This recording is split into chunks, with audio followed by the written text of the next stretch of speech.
Schuyler Laparle. I'm a PhD candidate in my 5th year at the University of California, Berkeley. My dissertation is on gestures that we use to help shape our discourse. So conversation is a really complicated thing. We have to juggle a lot of different motivations and tasks, and I'm really interested in how gesture helps us do that. Though my dissertation is quite specific on interactive gesture, the first half of this talk or so is going to be pretty general, just introducing what gesture is, how it works, and why we should care as linguists. So, big question, what is co-speech gesture? Basically, it is, we move when we speak, we can't stop it. Even people who don't think that they gesture all the time. We see this in experiments where we invite people into a room and ask people to tell a story. And when they leave, we say, oh, we were videotaping you for gesture. They say, oh, I'm sorry, I must have been a bad participant. No, everyone gestures all the time. There is some variability, but it is very fundamentally a part of how we communicate. And so what co-speech gesture is in particular is all meaningful movements of the hands, but also the head, the face, the body, all of that is considered co-speech gesture. And why I have that little asterisk is just because we want to rule out those really involuntary things. So things like sneezing or itching, we don't want to consider those co-speech gesture. Maybe things like drinking water. So things that might have motivations outside of the communication. But we know that these are really fundamental parts of how we communicate and that we all do them, but how do these actually convey meaning? So that's a big question. I'm going to do a quick overview of the types of gestures we know about. This doesn't fully answer the question of how gestures convey meaning, but it gets us part of the way there. This is based on a basic taxonomy that's been used since the 90s and actually since like anthropology in the 40s. But we can think about this basically as there's 4 types of gestures. So deictic gestures, iconic gestures, emblems, and beats. So what are all those things? Deictic is super easy. So these are gestures that like points that involve the speaker directing a mutual attention towards a referent. So in Western cultures, this is most prototypically with the index finger. So, and sometimes absolutely obligatory. So can you sit in that chair? I have to include that point. But you can do deictic gestures with other articulators and with other handshakes. So I could say, sit in that chair. I could also say, Ginny, what do you think? And kind of shift my head up. I could even do something as basically as shifting my gaze, where we learn from a very, very early age that we should look at the same things as our communicator. The second type is iconic gestures. So these are gestures primarily with our hands that depict some actual physical property of the thing being discussed.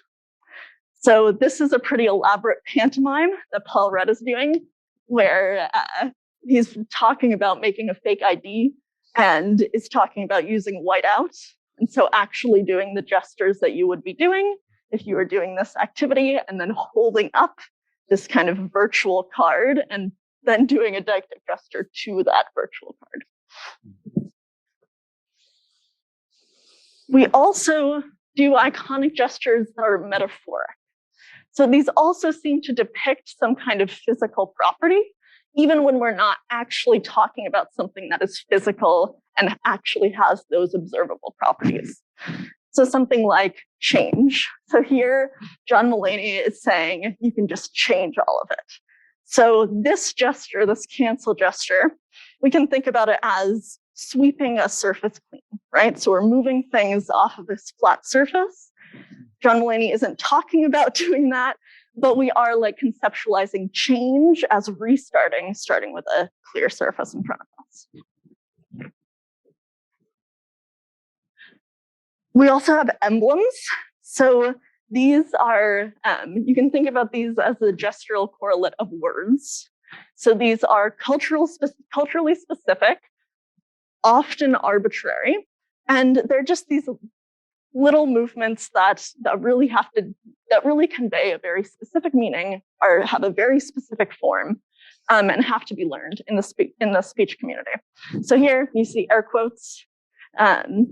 You can also, I'm sure we can all think of a bunch. So air quotes, I know thumbs up, it's pretty arbitrary. So everyone knows this means good. There's no reason for a thumbs up to mean good. So this seems like a word. You can also use it independent of speech. So ask me a question and I can just go like this. I don't even have to speak. What are some others? You can just silently make a gesture. Yeah, okay. Ooh, good. Like maybe, kinda, great. Yeah, finger waggle. No. Peace. Yep. Yeah, even things like face palm. All of these are learned culturally specific gestures that we call emblems. Emblems are probably the most talked about in linguistics specifically, but they're actually pretty rare. They're not the gestures we use the most. And then finally, beats are this very most frequent gesture, but very abstract in meaning. It's just the little vertical rhythmic movements we make when we speak. So this can be with the hands. So when you're speaking, if you say something important, you're going to just move your hands at every important word. We talk about it mostly with the hands, but you can also see John Oliver nodding his head a little bit. That's also considered a beat. People even like jump up and down, or move their bodies up and down. All of that is beats, and all of that is used to emphasize parts of our speech. So that was a whirlwind tour of the different types of gestures that exist and the different types of meaning that we think that they convey. But the really big question, and the question that I am like most concerned with is gesture actually a part of language, or is it a part of something else? And importantly for us in linguistics, why does it matter deciding whether or not gesture is a part of language? And so, goals of this talk, hopefully to support the claim that yes, in fact, gesture is a part of language, and even more strongly, language is inherently multimodal. This is not a radical claim. It's increasingly popular in linguistics. I'm just hoping to further support that. And also, we have to talk about why we care. So we've studied gesture since antiquity. So since we were talking about how to be a good orator, but we haven't talked much about gesture in linguistics specifically. And so I really want to focus on how studying gesture can help to inform our linguistic theories, specifically in how we approach discourse structure and talk about how we structure our conversations. So throughout this talk, we'll achieve it through these steps. So first, really just dig in a little bit more to understand the question itself. So what would it mean for gesture to be a part of language? What does that question even entail?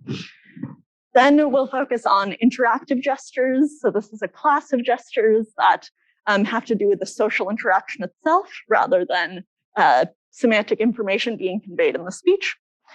We'll compare the variation that we observe in gesture with the variation we observe in speech. And then I'll very, very briefly discuss the possible impacts this has, specifically on our theories of discourse, but really in our approaches to language more generally. So when people ask this question, is gesture a part of language? They usually break it down into different properties that we associate with spoken, written language, primarily. The questions that they ask are, is it conventionalized? So is it that you learn it in a speech community and everyone does the same gesture and it has the same meaning and it's all agreed upon systematically? Second, is it arbitrary? So is it the case that all of gesture is some kind of symbol? So when we talk about language, we typically talk about it as a system of symbols. So cat. There's no reason for the word cat to sound like that. There's no actual direct correlation to the form and the meaning. And so can we say the same about gesture? We also ask if it's compositional. So we know that in language, you add morphemes together to have words, to have propositions, to have discourses. Can you say the same for gesture? And then finally, just a really simple question. Does gesture convey meaning independently? So can it convey meaning independently regardless of the speech it accompanies? When people talk about this, it's frequently using this kind of continuum. So the proposition so far has been that, yes, some gesture is a part of language, but not all. And so this is the continuum that is most popularly talked about. This is Kendon's continuum. And we have things at this end that most people agree are part of language. So signs in sign language, yes, part of language. Emblems, those things like air quotes and thumbs up, probably a part of language. But once we move further away from signs, people don't agree nearly as much. So things like pantomimes, pretty much. So there is a direct form meaning mapping. So anyone, you would understand if I opened a box that I was opening a box. So there is this conventionalized form. However, it's not arbitrary and it's not culturally specific. So that doesn't really seem like the language that we typically talk about. And then the majority of gesture, which Kendon talks about as a gesticulation, really doesn't seem to have that much of a fixed meaning. There's a lot of variability in how people do it. And so how are we going to accommodate that in our theories of language? So that continuum tries to address these sub-questions, right? So at the very end, we have emblems that are conventionalized. They are arbitrary, maybe not compositional, but definitely do convey meaning independently. And then in gesticulation, so if I go like this, I do this a lot for a lot of different purposes, so it doesn't seem to have a very set meaning. I also will vary it to different degrees every time I do it. Maybe it's really big, maybe it's quite small. So it's doesn't seem to be that conventionalized. It's not that arbitrary. So there's a reason that I'm doing this. It is a deictic. I am trying to do joint attention towards this slide. But, and so how can we determine this, where it stops? Where gesture is language and isn't? And I'm going to take a fairly radical position and say anything that can be considered co-speech gesture, so anything that is meaningful, is part of language. And I'm going to do that by saying those first three sub-questions don't really matter right now. It's really just this last question. And it's because of a few things. So one, is it conventionalized? We don't actually have a good way to measure that. So what variation is possible? We know that there's variation in pronunciation of words, in the way we form sentences. And so we don't really know how to expand that to gesture. What variation in form can we tolerate? How shared does it have to be? How common does it have to be? We don't know. So maybe not a good question to ask right now. Is it arbitrary?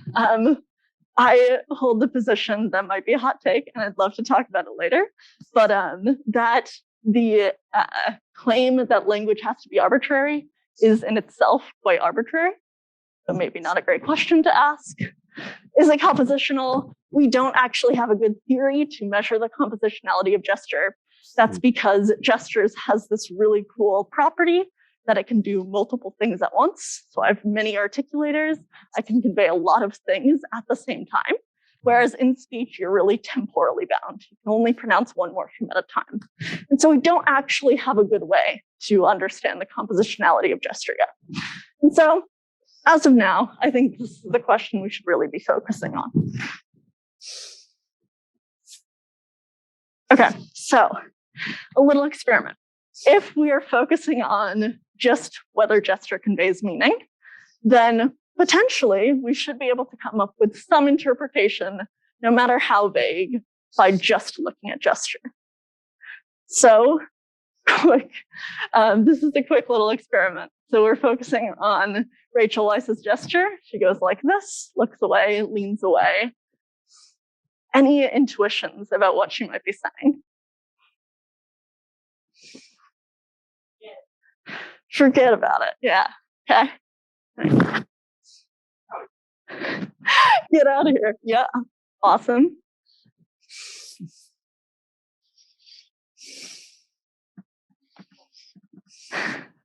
Yeah. Come on. You know better than that. Yeah. Love it. Yeah. Absolutely. Okay. Yeah. Great. So no exact mapping to what she's actually saying, but similar in function. So what she's actually saying is she's embarrassed about a story she said about her childhood.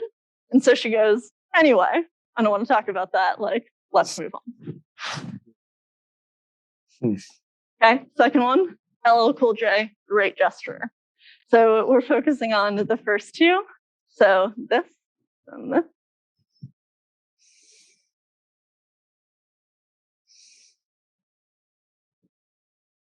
Yeah.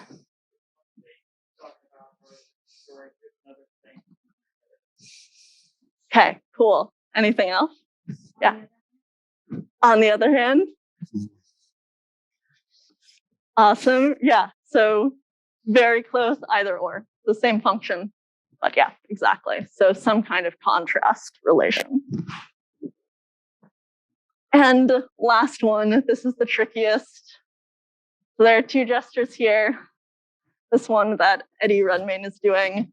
So this point to the audience.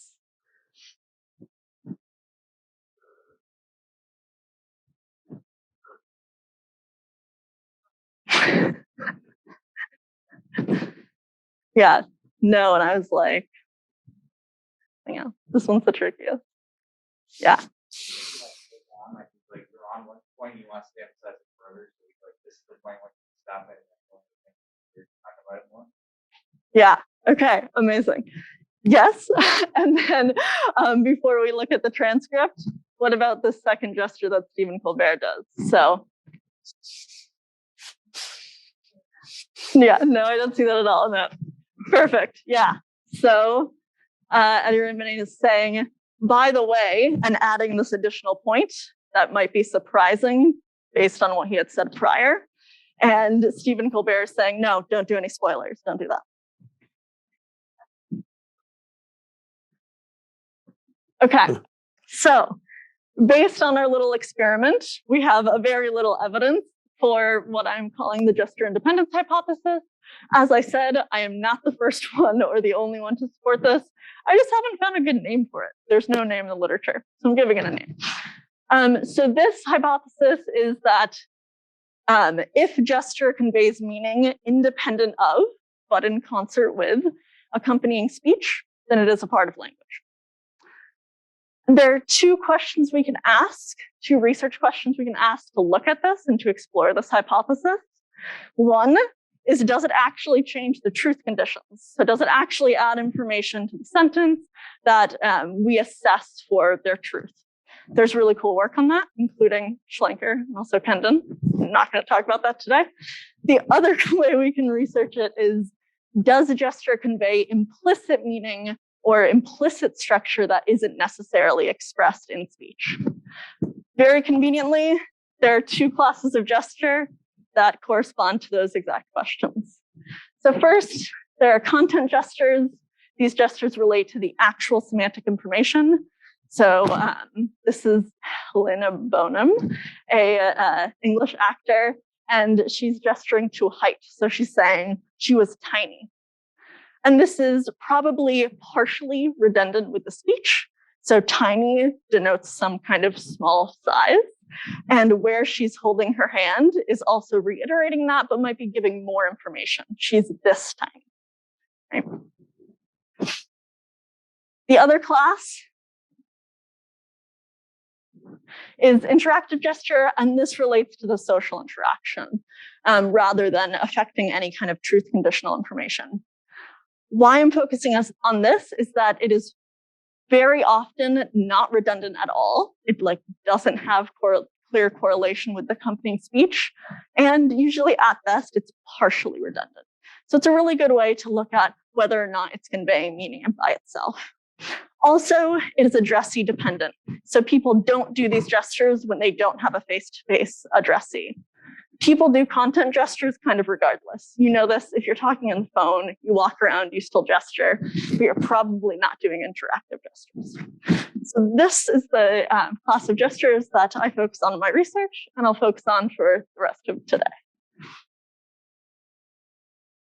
Okay, note on data and generalizability. So all of my data comes from the UCLA Communication Study Archive in collaboration with the Red Hen Lab, which focuses on integrating gesture studies into linguistics.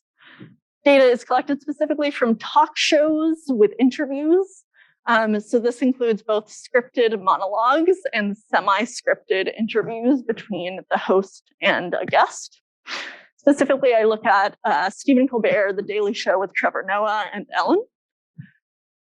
So there's a really important caveat to note here. All speakers are professional performers in some way, right? So all of the hosts and all of the guests are actors or politicians or journalists. They are very practiced in conveying their speech and their messages. What I want us to think about, how I want us to think about this is much like how we think about writing for verbal language, right? So writing is still very much, if you read the New York Times, that is very much English. You're reading English, even though it's not perfectly aligned with how we speak English. So that's the analogy that I want us to use when we think about how professional performers gesture. They're just better at it, and they've practiced it, and they've got it down. But it's really quite similar to the gestures we use in everyday life, even though the gestures we use are probably significantly messier. And finally, all the gestures do accompany some kind of discourse marker. We'll look at by the way and anyway specifically. This is for mostly being able to search for gesture, because you have to search for something in a corpus. But we'll look at how the gestures vary. So it is not enough to actually just say, how do we gesture when we say by the way? How do we gesture with anyway? There's something else going on. Okay. So by the way, this is a discourse marker that is underspecified. So it is a phrase that marks some kind of digression in the dialogue, right? So we are digressing from the main topic to say something else, maybe briefly, maybe for a long time, but that's what it's marking. It doesn't, however, say anything about how the two things are related. So all we know is that it's not clearly related to the main topic, but we don't actually know what the relation is. And so when I looked at the corpus, I looked at about 110 examples of by the way, and gestures are not always present, but when they are typically in one of four classes. So first, this is something I call addressing. So this is when someone says, by the way, and does a deictic gesture towards their interlocutor. The second is blocking. So they'll be talking to their interlocutor and say, anyway, or by the way, and stop, usually look away, by the way. It's called blocking. Also locating. So we'll point, but towards empty space. So by the way. And this weird pausing one that we already saw, right? So Eddie Redmayne holding up the wait a second finger. And so what I found is we have this one verbal marker across all of this variation, by the way. And so what can explain the variation? Why are people gesturing differently? And so what I looked at is these different classes and tried to see if there's any kind of clear correlate with other factors in the discourse. So first thinking about the addressing. So by the way. This is when a speaker performs a deictic gesture, referring to their interlocutor, as I said. And what I found is that this occurs when, by the way, is marking something that is meta-discursive. So this is something like saying thank you or please, like a pop-up moment that doesn't actually advance the discourse in any way. So this is kind of ironically saying thank you to Howard Stern. And also for a topic shift.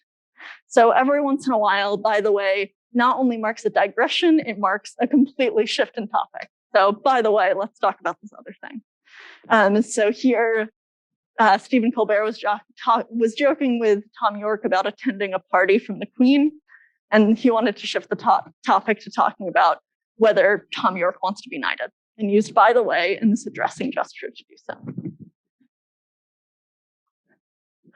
Blocking. So this is again where the speaker holds up their hands, palms out. And this correlates almost exactly with a very specific discourse relation, which is evaluation. So this is where the speaker pauses talking about the actual topic at hand to give some kind of personal assessment. So do they hate it? Do they love it? Something that is very personal about them and not actually giving any kind of truth conditional information to further the discourse. And so that example we saw is Elizabeth Banks, and she's kind of dissing this movie she worked on, saying that it was a very bad movie. She's embarrassed about working on it.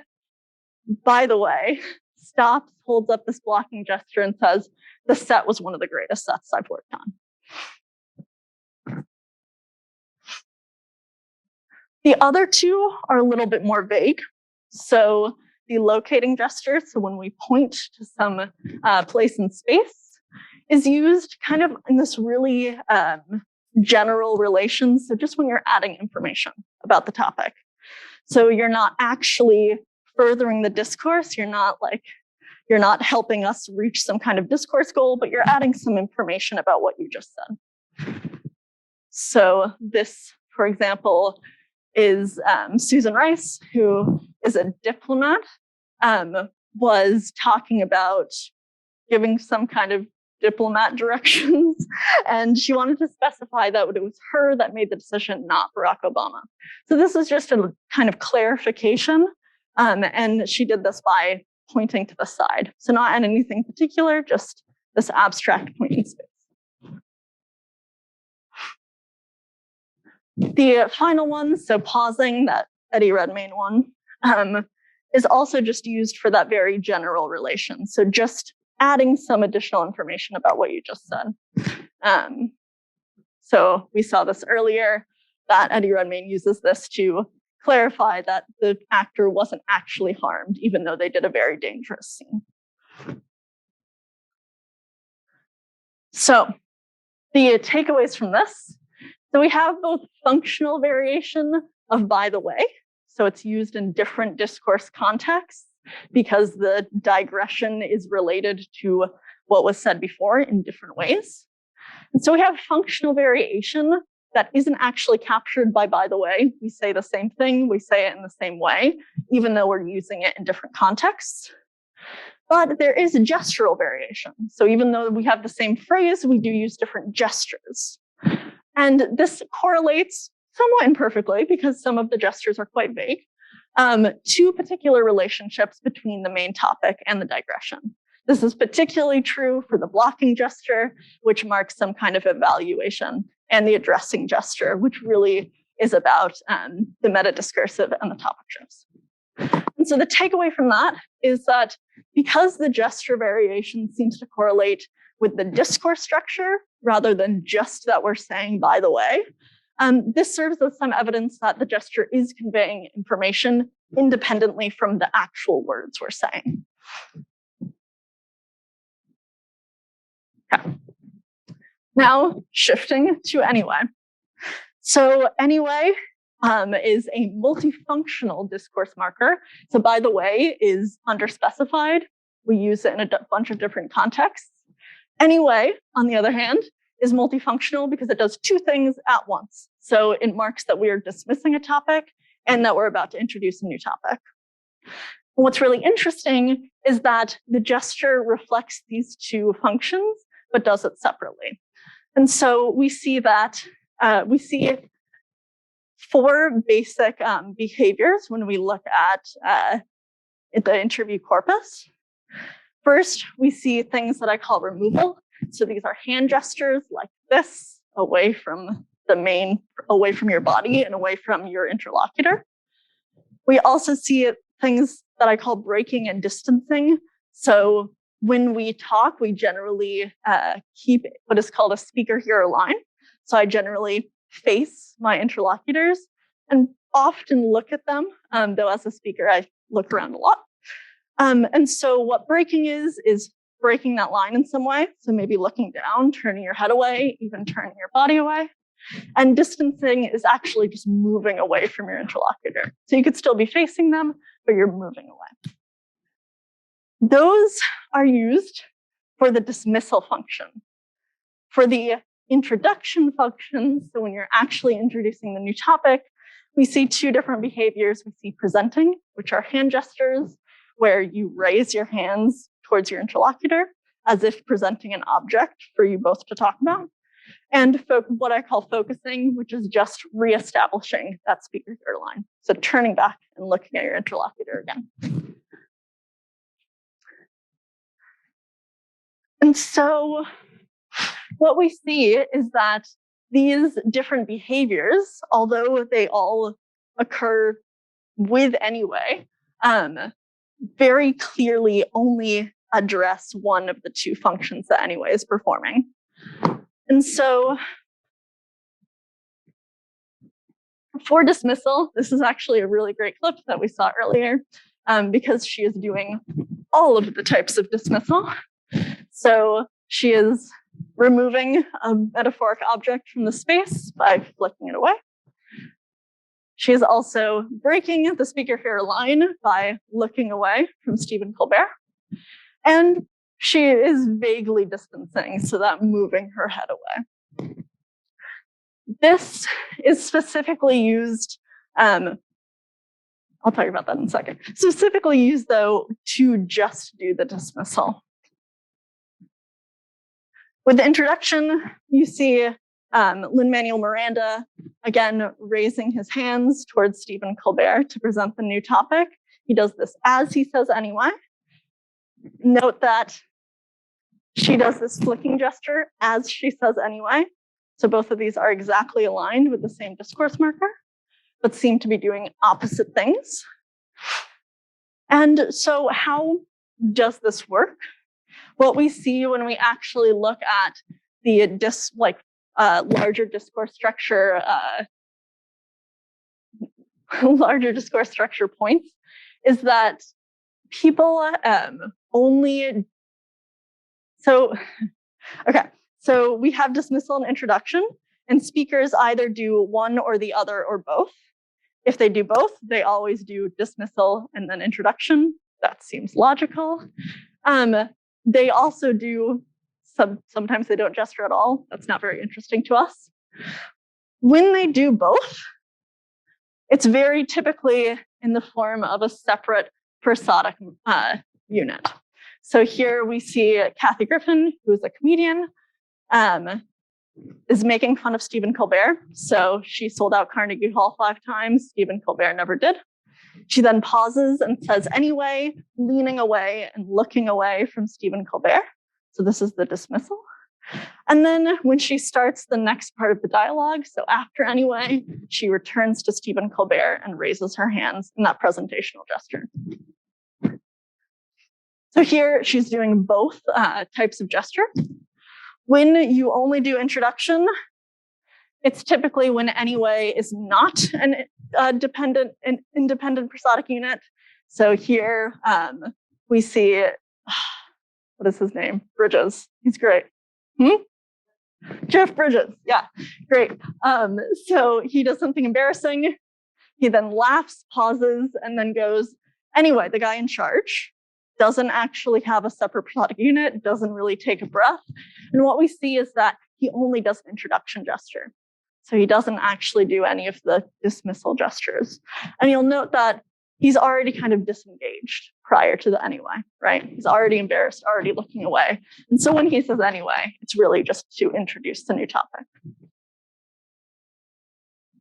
And finally, when people just do the dismissal gesture, very frequently it's at a turn change. So this is Andrew Scott talking about Shakespeare. He's been going on about it for like 4 minutes.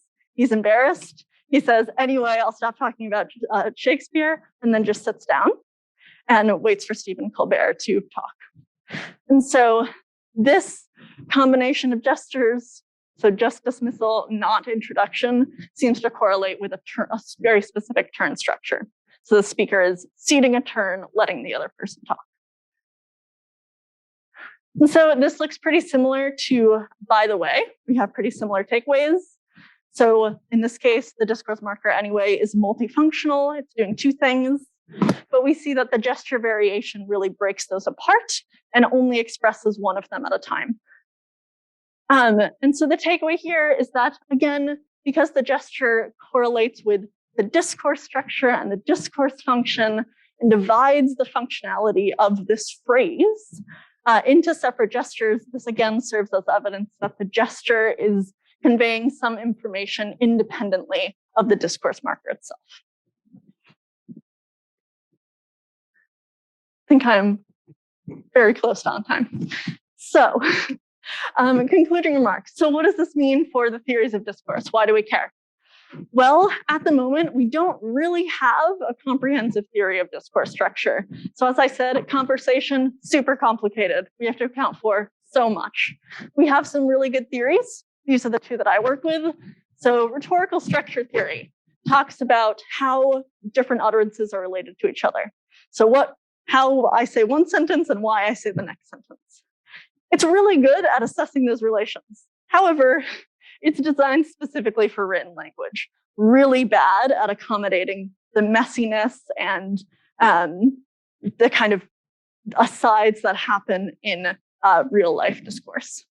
That's a problem because discourse is primarily face-to-face, and we want to be able to have a theory that can accommodate that. The other theory I work with is question under discussion. So this is a really great and intuitive theory that sets conversation as goal-based. So in question under discussion, we want to answer some question, and everything we say should move us closer to answering that question. So that's really great. It's very intuitively about communicative activity.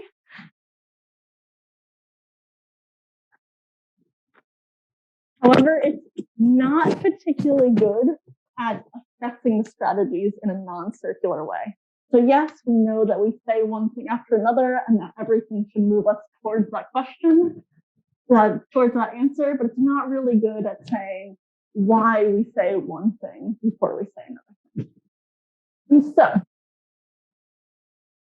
the hope is that in integrating gesture into these theories of discourse, the ones that we already have, can really help us address the shortcomings of these theories.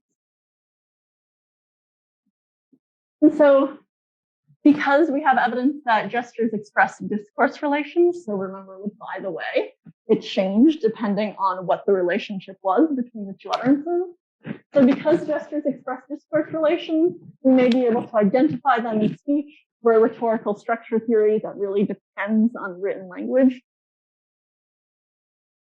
And similarly, because gesture expresses more general structural features, so as we looked at with anyway, so things like topic comment structure or topic shifting, or even something as big as turn taking, so when each person speaks, we could have some evidence, we could use that as evidence as to the strategies of how we're moving towards our discourse goals.